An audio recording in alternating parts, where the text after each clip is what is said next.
Rockstar Games have been embroiled in the news lately, from firing their employees claiming they were leaking secret company information, although the employees claim they were being union busted by Rockstar, to delaying GTA 6 once again. And also for underdeveloping Red Dead Online, which is the best online game they ever made, way better than GTA Online, and I hate them for that. Let's jump into this raw. This month, Rockstar has fired over 30 employees claiming they were leaking secret information. Employees, they are claiming Rockstar was union busting because these employees were also part of talks about unionizing and trying to get more safety into their workplace, right? And this is the benefit of the doubt side, right? We got two sides here. We got the devs claiming that the Rockstar just fired them because they were part of, they were interested in forming a union. They were in talks with a specific union from the UK,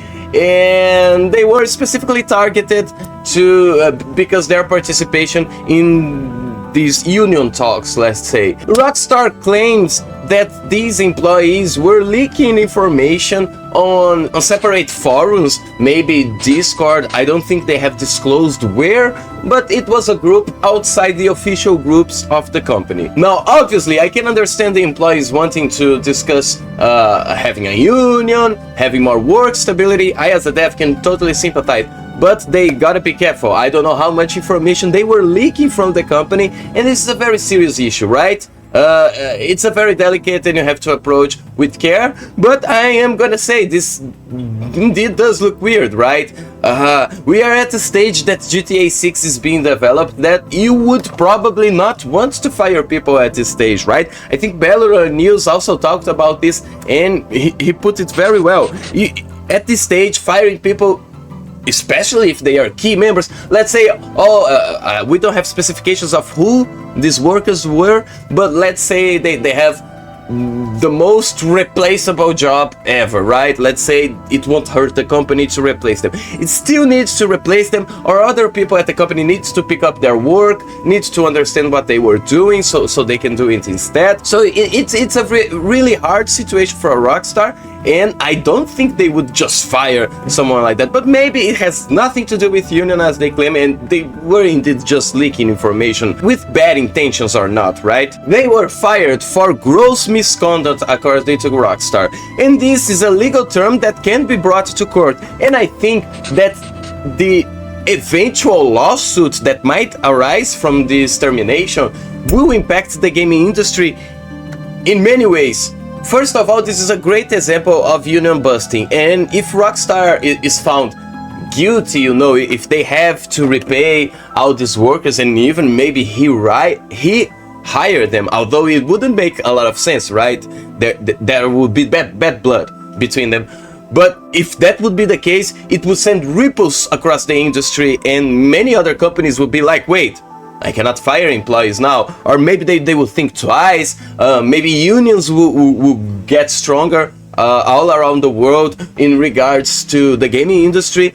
We don't know the impacts yet. Now let's say it goes the other way around. A judge takes a look at the lawsuit, possible lawsuit, alright, that these employees might have against Rockstar, and he decided that Rockstar did everything right, even though the employees might be talking about unions. The information that was leaked might be a breach of contract enough for the judge, or this case, the lawsuit, actually go against the employees and the unions, and this would also send an impact to the industry, but the opposite, right? It will prove that companies have more power into firing their employees, and with very specific, causes that they could justify this termination and avoid getting employees which are thinking about forming unions, right? The following outcome of a possible lawsuit in this case will send ripples across the industry. And and this subject also ties to the second subject of this video, which is Rockstar has delayed GTA 6 again. Now, who cares, right? Wait a minute, don't crucify me. I know, GTA 6, the most hyped game ever recorded in history, if I'm not wrong, and obviously we can't deny two things, right? First is that Rockstar is aiming to the stars. They made Red Dead Red Dead Redemption 2, not Red Dead Online. Tell me in the comments if you think Rockstar just killed Red Dead Online, which is likely the best multiplayer game they ever created. And that game was freaking amazing, both in realism, immersion, the content, story, the size of the map, level of details. And I think Rockstar kind of shoot themselves in the foot, because now GTA 6 cannot be nothing better than both GTA 5 and Red Dead Redemption 2 at the same time. Like, this game needs to be better than both their last games. So I guess this is one reason they are taking their sweet time, right? It's better to just delay for another 6 months. What are 6 months compared to the whole over 10 years that they haven't released any GTA mainline game, right? The main problem that I see with this delay is not, oh my god, we're gonna get GTA a little bit later. Honestly, as I said, we can wait a little bit more to get a game that is more polished. I wouldn't mind that, and I'm guessing a lot of you wouldn't mind that either. But the problem, it is both obviously people who take this news as a bad news, like this is the only game they wanted to play, because I think we got so many good games releasing in 2025, and even in the past few years we got many great amazing games and many gaming sales, many ways. You don't need to buy your game day one. Maybe you can buy a 2023 2024 game that you wanted to buy but it was too expensive. Now is the time to buy it. So I don't think anybody should stress too much as a customer about GTA delaying their game. There's a lot of good games that we can play, but there's also the problem of the companies, studios and devs which have delayed the release of their game to actually match or to actually get away from GTA's release window. My dude, if you have done that twice already, right? Because first GTA promised to release somewhere around 2025, and then we got the news that no, actually we are going to release at 2026, and then we got the news again that no, actually by the end of 2026. So imagine all of these companies that have been moving their games forward or even backwards sometimes, because there were rumors that Borderlands 4 was moved due to GTA release, and now guess what? The game had a lot of performance issues.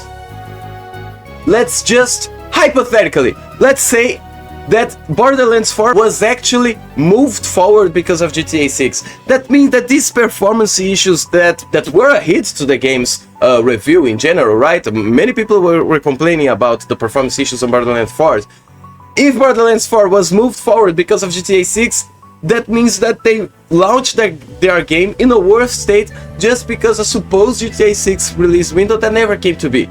Now, I don't think this was the case for Borderlands, but just imagine, we got many other cases of devs claiming that they have moved forward or backwards to actually match the release window they think GTA 6 is going to be. Obviously, I'm not saying, oh, GTA 6 is going to delay again, so be sure to release on November the date that they actually have planned. I think it's 26th November, something like that. No, the further the game gets delayed, the closer it gets to actually being released and not being delayed again. Probably it won't receive any delays anymore, at least that we can think of. That's the point. You cannot base your life for your studio around it. Granted, I know GTA 6 does impact your game sales, but again, that game has delayed itself so many times and must have changed so many studios' schedules that it's crazy. My main takeaway from this, all of this, is simple. No single game or product should ever be that important that all these companies or all these customers are basing their whole lives around it, and when they receive the news that the game has been delayed, everything comes crashing down. Come on, guys. Alright? I know. I cannot pretend that GTA 6 release won't impact indies and stuff like that. But again, we got many examples of companies of all sizes trying to avoid being next to GTA 6 release. And that's it, my guys. This is a short video. I just wanted to talk about this Rockstar firing their employees and also delaying GTA 6. It's a hot topic right now, and I wanted to share it with you guys. Tell me in the comments, what are your thoughts about it? Do you think these customers were fired because they were planning to form a union? Do you think Rockstar was right? Do you think they were really sharing illegal information, right? Information they were not allowed to share. Do you think they were actually sharing illegal information, but this was just an excuse because they were part of a union? I want to know your comment, guys. If you are new here, please subscribe, leave a like, leave a dislike if you didn't like the video, and I'll see you guys on the next one. See you, bye bye. Tell me if you missed the skits. I won't make skits for this one, but it's because I got another video coming for you guys, and I hope it will be ready real soon. See ya, bye bye.